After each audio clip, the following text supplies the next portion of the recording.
반도체 투자 얘기 최근에는 오픈 AI를 필두로 해서 투자 이야기들이 정말 네. 많이 나오고 있잖아요. 근데 거기에 대해서 말씀해 주신 것처럼 비판의 시각도 굉장히 많습니다. 저걸 다 투자한다고? 저게 말이 돼 싶었는데 말씀해 주신 그 흐름, 그 판에서 눈치를 보면서 내가 멈추면은 제가 치고 올라오는 거 아니야? 하는 그럼요. 그런 상황이 계속 이어진다면 이건 진짜 관련한 투자가 언제 얼마에서 멈춘다고 딱 지정을 하기가 어렵죠. 어렵네요. 예, 굉장히 어렵고 네. 오픈 AI에 대한 비판도 많지만 그 비판도 역시 두 가지 얘기를 하는 겁니다. 하나는 99년에도 이런 비슷한 사례가 있었거든요. 서로 순환해서 네. 투자를 하고 이런 것들이 있는데 야, 이거하고 비슷한 거 아니야? 라는 그러니까요. 거고 두 번째는 야, 저 금액이 경이는 없는데 그러니까. 이게 말이 될까라고 생각을 하는 건데 네. 물론 지나보면 알게 되겠죠. 네. 지나보면 지금 우리가 얘기했던 게 경계가 될 수도 있고 아니면 또 경고해 주시는 분들이 맞을 수도 있는데 그쵸. 주가는 다른 거잖아요. 그렇죠? 주가는 그게 다 이루어지기까지는 지금도 한 5, 6년 이상의 시간이 걸릴 텐데 사실 이 시장이 길게 가면 한 2, 3년 갈 수 있는 건데 그 이전에 시장이 끝난다고 보고 네. 이 기대를 반영해서 오른다라면 사실 우리가 생각하는 실제와 주가는 괴리가 생길 수도 있다고 봐야 됩니다. 이게 진짜 늘 이야기하지만 끝날 때까지 끝난 게 아니에요. 그럼요. 특히나 산업에 대한 사이클 전망은 우리가 과거에 우리가 뭐 반도체 얘기할 때 반도체는 산업 사이클이 있습니다라고 이야기하면서 이야기하지만 이제는 그 사이클도 가늠하기가 너무 어려워졌어요. 그 얘기도 잘못된 얘기예요. 반도체가 사이클이 있다라고 네. 얘기하는 분들은 그게 틀린 자체가 아니라 네네. 사이클이 있을 때도 있고 없을 때도 있었어요. 아. 그런데 오로지 제가 볼 땐 반도체는 사이클 산업입니다라고 얘기하신 분들은 제가 볼 때는 주식을 제대로 모르시는 분이에요. 아니 99년에 무슨 사이클이 있었어요. 네. 그렇죠. 뭔가 반도체라는 건 엄청나게 모든 기술의 혁명일 때 쓰여가는 우리가 부품이라 보시면 될 것 같고 뭔가 우리가 생각지도 못했었던 새로운 수요가 창출이 되면 사이클이 무너지는 거거든요. 그렇죠? 근데 그동안에 한 10여 년 동안 뭔가 이와 관련된 어떤 새로운 어떤 산업 성장이 없다 보니까 그렇죠? 경제가 좋을 때 사람들이 컴퓨터도 많이 사고 아니면 스마트폰도 사고 좋았다가 아닐 때 그래서 그게 잠깐 사이클이라고 얘기를 하는 거지 실제 이걸 사이클 산업으로 자는 것 자체가 굉장히 넌센스예요. 그렇게 되면 지금 사이클은 어떻게 이해할 거며 그때 또 플랫폼 사이클 있었을 때 네네. 기억하시죠? 그때 서버 투자한다고 올라갔을 때 어떻게 할 것이며 그 이전에 스마트폰이라는 혁명이 나왔을 때 또 어마어마한 어떤 그 수요가 있었었잖아요. 또 99년에도 마찬가지였고 참 많은 사례에서 사이클 아닌 경우도 상당히 많은데 이걸 사이클 산업이라고 사람들한테 각인시키는 것 자체가 저는 굉장히 문제가 있다고 생각을 해요. 네. 그러면 이상훈 대표님 반도체에 대한 뭐 캐즘 이야기 뭐 쏙 들어간 지 오래긴 하지만 또 한 번씩 주가가 고점일 때 혹은 이 투자에 있어서 살짝 휘청이면 또 분명히 나올 거고요. 그리고 지금 시점에서 많이 올랐다라는 고평가 논란 여기에 대해서는 어떤 구간에 고평가 아닌입니다. 아닙니다. 실적이 네. 제대로 나오고 있는데 왜 고평가입니까? 지금 많은 투자자분들이 뭘 실수를 하냐면 네. 가격 보니까 문제인 거예요. 왜 가격을 봐요? 기울기도 무서워요. 기울기를 왜 봐요? 볼 건 뭡니까? 뭐 봐야 돼요? 실적이잖아요. 향후 실적. 그렇죠. 지금 실적도 그렇고 네. 지금 실적도 지난 분기에 전자 기준으로 4조였고 지금 12조잖아요. 그러면 4조에서 12조 늘어날 만큼 반영을 해줘야 되는 게 맞는 거잖아요. 그렇죠? 그냥 가격만 5만 원에서 7만 원 올랐어, 8만 원 올랐어. 사실 굉장히 무의미한 얘기들을 하고 있는 거예요. 그렇죠? 결국은 가격을 볼 게 아니라 이 가격이 오른 게 합당하느냐 여부를 따져보는 게 중요한 거죠. 네. 그래서 이 정도 올랐고 이렇게 기울기가 급할 정도로 지금 기울기가 급하게 반도체 가격이 오르고 있다는 사실을 간과하는 거예요. 네. 그러니까 이런 거죠. 반도체 가격은 뭐 20%밖에 안 오르는데 뭐 주가가 40% 올랐다. 이러면 고평가 논란이 맞는 거죠. 그렇죠? 실적이 15%밖에 안 좋아지는데 주가는 뭐 40, 50% 올랐어. 그러면 고평가 논란이라고 얘기를 하는 거지. 반도체 가격이 그거보다 더 올랐고 오르는 각도는 반도체 가격은 그거보다 더 높은 각도인데 이걸 놓고 봐가지고 단순 주가만 놓고 가격이 이러니까 기울기가 이러니까 비싸다라고 하는 논리는 제가 볼 때는 굉장히 피해야 될 논리다. 그리고 결국에는 이런 어떤 기업들의 가격이 비싸냐 안 싸냐의 가장 큰 논리를 찾기 위해서는 실적이 그만큼 뒷받침이 되었는가 또 앞으로도 성장할 가능성이 있는가를 놓고 판단하시는 게 합당한 것이 오른 가격에 또는 오른 기울기에 너무 특히 기술적 분석하시는 분들 그렇죠? 이런 분들은 그런 얘기는 안 하실 거잖아요. 그럼 제가 볼 땐 별로 참고 자료가 아니라고 생각됩니다. 지금 앞서서 말씀해 주셨던 그 산업 내에서 투자에 대해서 멈출 수 없는 그 이유를 들어봤을 때는 이 사이클이 언제 끝날지 우리가 쉽게 가늠을 할 수가 없고 그렇다면 관련한 산업에 연결되어 있는 기업에 있어서의 매출이 계속해서 늘어날 구간이 추가적으로 이어질 텐데 요거 지금 시장 전망에서 뭐 삼성전자, SK하이닉스, HBM 모멘텀 이야기하면서 2028년까지는 업황의 호조가 이어질 것이다라는 게 우리나라 증권사들의 뷰거든요. 네. 그럼 아직 6, 7, 8년, 3년이나 남았습니다. 지금 주가 삼성전자 9만 원대 후반 거의 10만 전자 다가서고 있죠. 그리고 SK하이닉스도 거의 50만 닉스에 다가서고 있는데 그러면 이 주가의 지금 수준에 대해서 두려워할 게 아니라 계속해서 모아가는 전략이 더 유효할까요? 현재는 그렇지 않을까 싶습니다. 물론 이제 제가 반도체 전문가도 아니고 네네.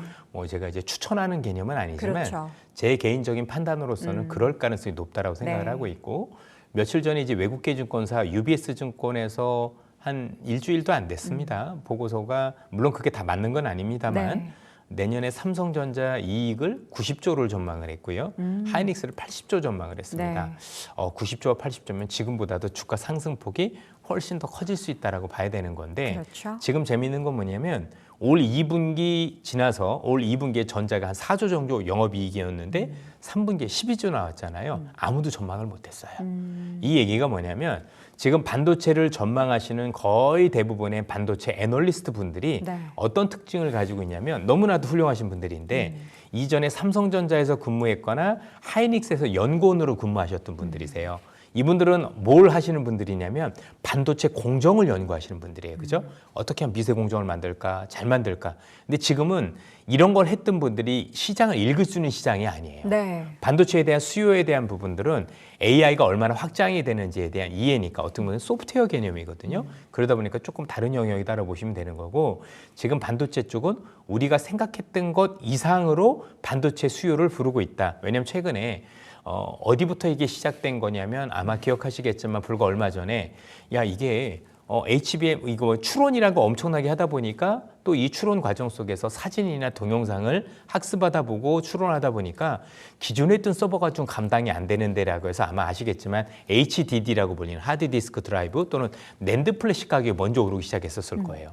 그러고 났었더니 이게 이거로 끝나는 게 아니라 기존에 있던 서버도 다 갈아엎어야 될 정도로 네네. 사이즈 업그레이드가 필요했던 거고요. 이걸 계산했던 분들이 아무도 없었었거든요. 맞아요. 그렇죠? 그래서 갑자기 이렇게 한 건데 이게 어떤 의미가 있냐면 현재 이렇게 나온 거 이상으로 우리가 또 뭐 나올지 또 알 수가 없는 거예요. 그렇죠. 그렇죠? 분명한 건 지금 의외로 우리가 생각했던 것보다 훨씬 더 많은 반도체 수요가 우리도 예상치 못한 시점에서 정말 급격하게 이루어지고 있다라는 사실인 거고요. 그래서 지금 이 AI에 대한 투자 방향이 어떤 쪽으로 자꾸 뭐가 부족해지고 어떤 것도 성능을 강화하기 위해서 계속 수요가 있어지는지 거기에 대해서 제가 볼 때 초점을 맞추실 필요가 있는데 계속해서 자꾸만 가격만 놓고 뭐 PR이 얼마다 네. 이런 얘기를 하고 있다 보니까 여러분들의 눈과 귀를 가리면서 사지도 못하게 만들고 그렇죠? 수익이 나는 걸 중간에 잘라버리게 되는 역할들이 계속 나오는 거죠. 네. 특히 주식시장은요 경제하고 다릅니다. 여러분들 경제라는 건 좋고 나빠짐이죠. 네. 그렇죠? 그다음에 우리 경제가 안 좋아지면 무엇으로 좋아지게 만드느냐 이런 것들이 경제라고 보시는데 주식시장은 변화를 반영하는 겁니다. 그리고 그 변화가 크면 클수록 많이 올라가는 거거든요. 그래서 앞으로 이 시장에서는 경제학 하시는 분들의 얘기는 안 듣는 게 맞아요. 제가 장담컨대 그 얘기를 들어서 도움을 받으실 가능성은 별로 네. 없습니다. 다만 이건 좀 다른 얘기예요. 이게 좀 오해가 있으실 수 있는데 네. 경제를 하신 분들의 얘기는 맞아요. 어. 그분들 너무 훌륭하신 분들이고 우리가 상식적으로 또는 우리 경제에 대해서 고민하기 위해서는 들어야 되는데 주가는 다른 거라는 얘기입니다. 근데 많은 투자자분들이 제가 왜 이 말씀을 드리냐면 지금 투자를 시작하신 분들이 되게 많은데 경제와 주가를 동일시하시는 분들이 되게 많아요. 경제가 이렇게 안 좋은데 주가가 좋은 게 맞아? 네. 경제가 앞으로도 어렵다는데 주가는 너무 오른 거 아니야? 이게 아니라는 얘기입니다. 그래서 이걸 분리하실 수 있는 분이면 보셔도 되는데 그걸 분리하실 수 없는 분들이라면 오히려 기업의 이익에 그다음에 기업의 또는 산업의 변화에 집중하시는 게 맞다. 이렇게 말씀드리고 싶습니다. 사실 우리가 이렇게 흘러가다가 그 산업에 있어서의 어떠한 변화가 있을지를 지금 시점에서 모릅니다. 모르는데 그 모르는 것이 긍정적으로 우리가 알지 못했던 내용들이 발현이 될지 또 그 사이에 어떠한 우려가 있을지는 모르지만 지금 우리가 내다보고 있는 관점에서는 계속해서 반도체에 있어서의 앞으로 향후 시장에 대한 기대감, 산업에 대한 기대감은 열어둘 수밖에 없는 상황이다. 보통 이제 지금 우리가 4차 산업혁명이라고 하잖아요. 그 산업혁명이 한번 시작돼서 이게 활짝 꽃을 피우려면 1, 2년이 아니지, 뭐 5년, 10년이 아니지 그럼요. 않습니까? 예, 굉장히 길게 네. 하고요. 특히 AI가 이렇게 나올 줄 아무도 몰랐어요. 그렇죠. 그걸 알았다면 삼성전자가 HBM을 포기하진 않았겠죠. 맞아요. 이 HBM을 제일 잘하던 게 삼성전자였거든요. 맞아요. 근데 불과 우리가 알고 있는 AI가 이렇게 개화하기 딱 1년 전에 그만뒀으니까 1년 뒤도 못 알아봤다는 얘기인 그렇죠. 거고 그건 전자의 잘못이 아니라 누구도 모르는 새로운 세상이 열렸다. 이렇게 보셔야 될 것 같아요. 그러니까 그렇죠? 10만 정자, 50만 닉스에 대한 부담보다는 이 산업에 있어서의 사이클이 확장될 수밖에 없는, 그리고 사실 지금 우리가 생각했을 때 AI가 접목된 분야가 뭐 얼마나 많냐 싶으면은 뭐 우리가 사용하는 지금 뭐 AI 관련한 그런 어플리케이션 말고는 아직까지 산업에 엄청나게 확장이 됐다라고 보기도 어렵잖아요. 그럼요. 왜 안 되는지가 더 중요해요. 두 가지 이유가 있는데요. 지금 뭔가를 적용을 하려면 네. 그 다음번 나오는 성능이 너무 좋아져서 적용을 하나만 해요. 그래서 지금 미국 쪽에서는 어떤 얘기도 많이 들리냐면 네.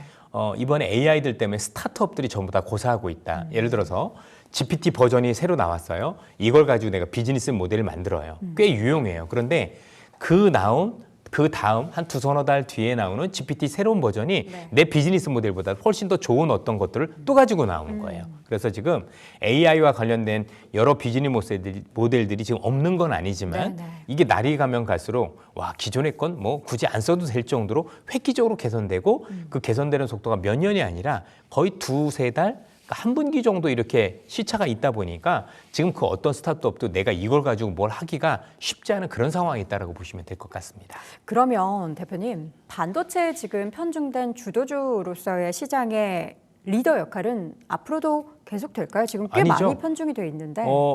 얘들이 많이 올라서 그렇지 실제 올해 반도체 별로 안 올랐어요. 얘들은 그냥 이번에 조금 오른 정도인 거지. 네. 뭐 그 이전에 지금 우리 시장에서 주도주 역할을 했던 기업들이 여전히 주도주 기업이라고 저는 생각을 하고 있습니다. 제가 보기에는 그 기업들도 수익률이 시간을 지나 보면 반도체보다 나으면 나았지 덜하지는 않을 거라고 생각을 하고 있습니다. 네.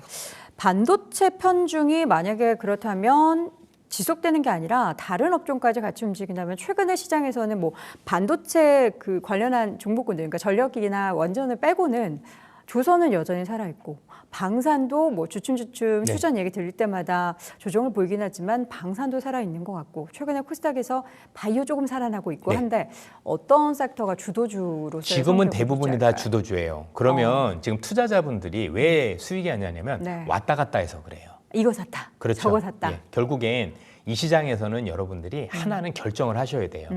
여러분들이나 저나 왔다 갔다 해서 돈 벌기는 사실상 어려워요. 네. 왜냐하면 보통 다른 데로 갈아탈 때는 그 다른 업종이 또 많이 올라서 그게 좋아 보여서 편성하는 경우들이 많을 텐데 지나 보면 결국은 수익률이 별 차이가 없습니다. 그래서 지금 말씀해 주셨던 주도주군이라고 불리는 기업들, 네. 이런 기업들 안에서는 나는 한두 개 정도만 가지고 이걸 끝까지 내가 수익률을 잘 내겠다라는 게 사실은 조금 더 유리하다라고 볼 수 있는 거지, 왔다 갔다 하면 사실 힘만 들지 제대로 된 수익은 못 합니다. 왜냐하면 내가 이쪽으로 옮겼는데 내 것도 갑자기 올라올 수 있는 거거든요. 그렇죠. 파는 게. 그렇죠? 이러다 보니까 수익이 없는 거예요. 여러분들 지나볼 필요도 없고 지금까지 올랐었던, 지금 말씀 주셨던 조선이나 아니면 전력기기나 아니면 반도체나 올 초부터 한번 놓고 계산해 보세요.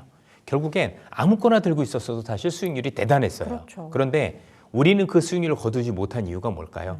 그거 하나 들고 있었으면 됐는데 여기 있다가 또 저기 좋아 보여서 저쪽으로 갔다가 그러면 옮겨갔을 때는 그 옮겨간 기업들은 바닥에서 안 샀을 거 아니에요. 그죠? 중간에 샀으니 또 쉬기 전에 샀을 거고 이게 반복되다 보니까 계속해서 빈곤의 악순환이 되는 겁니다. 그래서 좀 심하게 말씀드리면 지금은 너무 왔다 갔다 하는 것보다는 제가 보기엔 그래도 내가 괜찮다라고는 산업이 있고 그 산업이 이 안에 주도 안에 있다라고 본다라면 혹시 남의 떡이 커 보일 만정 내 떡이라도 제대로 먹는 게 이 시장에서 수익률을 제대로 지키는 길이 될 수 있다라는 가장 그 말씀을 드리고 싶습니다. 대표님은 사실 이전에도 반도체나 뭐 다양한 산업, 최근에 뭐 2차 전지를 필두로 한 ESS 얘기도 그렇고요. 이런 것들이 시장에서 주도주 역할을 하기 전에 미리 시장에 또 화두를 던져주시면서 어떻게 보면은 시장의 주도주를 이끌어가는 그런 역할을 하고 계신 것 같은데. 저의 가장 큰 단점은 네. 남들보다 많이 빨리 본다라는 건데 뭐 우리 이제 뭐 오기 전에도 네. 말씀을 드렸지만 한 2달 전인가 제가 이제 모 매체에서 2차 전지, 그것도 2차 전지라고 얘기하면 안 되고 네. 대놓고 얘기했어요. 전기차가 좋은 건 아니라 ESS가 이래서 좋아지고 있다라고 했는데 그 당시 2차 전지가 썩 좋을 때가 아니라 비판의 목소리들이 되게 컸죠. 네. 근데 그때부터 지금까지 수익률이 장난이 아닙니다. 그렇죠? 그리고 지금 시장에서 다 제가 했던 그 얘기를 똑같이 지금 얘기를 하고 있습니다. 이래서 2차 전지다라고 얘기를 하고 있고요. 네. 제 기사 찾아보시면 여러분들 그 현대일렉이나 이런 게 제 신문 기사에 있어요. 제 이름하고 보시면 제가 업계 최초였었습니다. 그리고 그거 한 뒤로 한 20배 정도 올랐었는데 처음 지금도 기억납니다. 댓글 안 좋았고 이런 게 산업이야 도란스가 산업이래라고 했던 비판을 전 지금도 받았던 기억이 있습니다. 다시 한번 말씀드리지만 이미 증거가 있으니까 보실 네. 거고요. 방산도 그랬었죠. 그렇죠? 그랬던 것처럼. 그러니까 우리는 항상 이 변화에 조금 민감하게 반응할 필요가 있는 거죠. 그러니까 뭐라고 해야 되나 긍정적인 마인드로 이게 변해? 왜 변하지? 얼마나 크게 변할까? 뭐 따져보고 아니면 그만두면 되는 건데 저 역시도 마찬가지지만 나이가 들면서 새로운 변화들을 두려워하게 되고 조금 거부하는 특성들이 있어요. 그죠?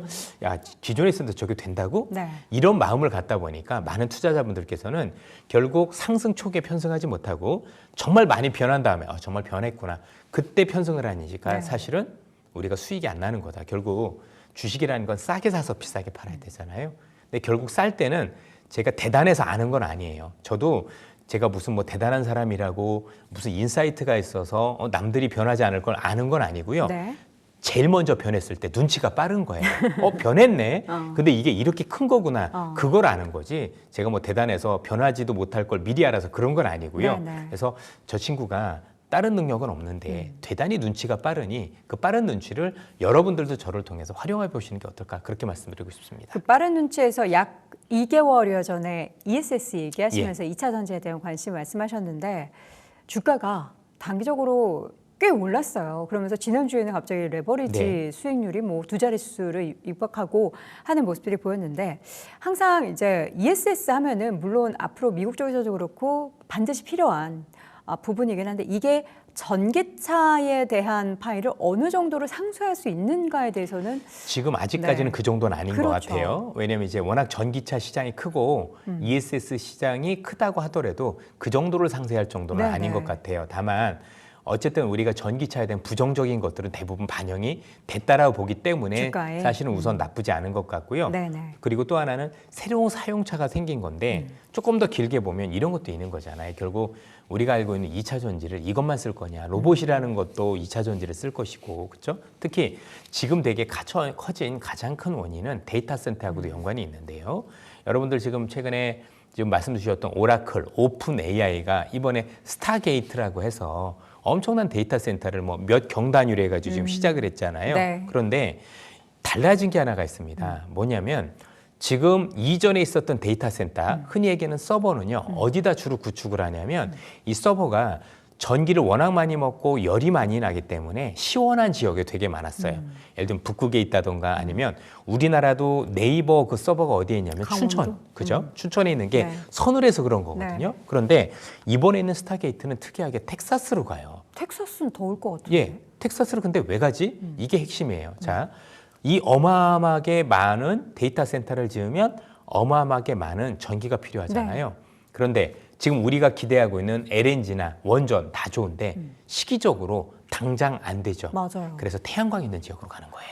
해가 많이 예, 들어오는 맞습니다. 지역. 지금 미국에서 데이터 센터가 지어지고 있는 지역들의 공통점이 내가 전기를 빠르게 얻을 수 있는 지역으로 전부 다 가는 거예요. 이게 되게 무서운 거예요. 그렇죠? 왜냐하면 바람은 언제 불지 모르지만 네. 그게 일조량 300일 기준이고요. 그렇게 해서 300일 기준이 되면 이 태양광을 통해서 일단은 먼저 전력을 확보하고 이 확보한 전력이 문제가 없으려면 ESS가 필요한 거잖아요. 그렇죠? 이런 측면에서 되게 중요한 거고요. 또 하나는 최근엔 이 AI라는 게 전력의 질을 망가뜨려요.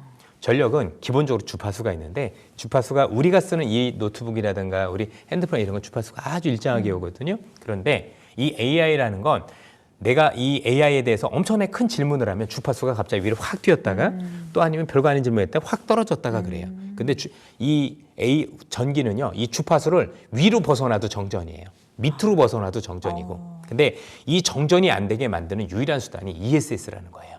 그래서 지금은 여러분들 당장 어마어마하게 많은 데이터 센터를 현재 움직일 수 있는 동력원 중에서 가장 빠른 게 태양광과 동시에 ESS가 들어가는 게 첫 번째고 지금은 두 번째 말씀드렸지만 이 데이터 센터가 정전 없이 운행되기 위한 전력의 질, 즉 안정적인 주파수를 만들기 위한 수단도 ESS이기 때문에 움직이고 있다는 사실도 기억해 주셨으면 좋겠습니다. 그러면 지금 시점에서 2차 전지 관련한 모멘텀이 ESS로 붙는다면 앞으로 덜 오는 산업에 대해서 종목군을 우리가 포트폴리오에 편입하면 2차 전지가 지금 늦었다라고 생각하기도 어렵겠네요. 그렇죠. 그럴 수 있는 거죠. 그리고 중요한 건 여기서 조금 많이 발라봐야죠. 뭐 예를 들어서 같은 기업들 중에서 2차 전지 중에서 뭐 전기차에 조금 뭐 비중이 큰 기업들보다는 그래도 아까 지금 말씀드렸던 에너지 저장 정치인 이 ESS 중심으로 움직이는 기업들, 포지션이 큰 기업들, 앞으로 또 포지션이 늘어날 기업들 이런 쪽에 조금 하는 게 조금 같이 이 저차 전지 내에서도 좀 다르다라고 봐야 될 것 같습니다. 텍사스 말씀하시니까 또 ESS 하면은 또 테슬라가 ESS로 꽤 돈을 계속해서 많이 벌죠. 벌고 있는데 또 심지어 텍사스라고 하니까 앞으로 테슬라 쪽에 있어서 ESS 매출도 또 기대할 실제 굉장히 잘하고 있죠. 부분이네요. 이게 ESS라는 게 두 가지 개념이 있어요. 하나는 2차 전지로 짓는 건 사실 2차 전지에 대한 발전소고 이걸 소프트웨어로 시스템으로 움직여야 되는 부분들이거든요. 그래서 그런 기업들이 좋은 기업들이 있을 건데 우리나라에는 없다라고 보시면 될 것 같고요. 거의 미국에 있으니까 한번 찾아보시는 것도 도움이 될 것 같습니다. 네, 알겠습니다. 만약에 시장의 리스크를 굳이 우리가 염두를 해둔다면 뭐가 있을까요? 잔 리스크 말고 큰 리스크는 무조건 금리예요. 금리. 예. 미국의 기준금리라고 보시면 되고 미국의 기준금리가 지금은 인하 시기죠. 그런데 그 인하 시기를 넘어서서 나중에 다시 인상 시기로 바뀔 때가 있을 거잖아요. 그 인상 시기로 바꿔서 상당 부분 우리가 흔히 얘기하는 제약적 금리 수준까지 올라가면 그게 제일 무서운 겁니다. 왜냐하면 지금 시장이 누가 뭐라고 하더라도 단순히 기업 이익만 좋아서 올라가는 것만은 아니에요.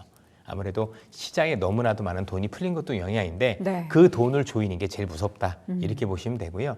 나머지 것들도 우리가 모르는 그런 상황 속에서 여러 악재들이 나오겠죠. 그렇죠? 제가 모르는 것들도 나올 수 있을 거고 제가 볼 때 그것들은 방향성 요인은 아니라고 봅니다. 그냥 잘 살 수 있는 기회를 제공한다. 그런데 그게 아닌 것은 금리라고 보시면 됩니다. 사실 코스닥은 상대적인 수익률에 있어서 대형주 대비해서는 좀 부진한데 코스닥이 움직이려면 결국에는 이제 시총 상위단만 보면 2차 전지주 더 움직여야 되고 바이오 바이오죠. 움직여야 되고 뭐 로봇 일부 움직여야 되고 하는데 어떻게 좀 코스닥도 기대하십니까? 여기는 시장을 볼 게 아니라 기업을 볼 수밖에 없는 것 같아요. 기업들. 그래도 거래소 시장은 뭐 내가 잘 모르겠으면 거래소란 지수를 투자하고 있어도 사실 뭐 어느 정도 수익은 제가 볼 때는 그래도 가능할 수 있다고 보여지는데 코스닥은 그렇지 못할 수도 있을 것 같아요.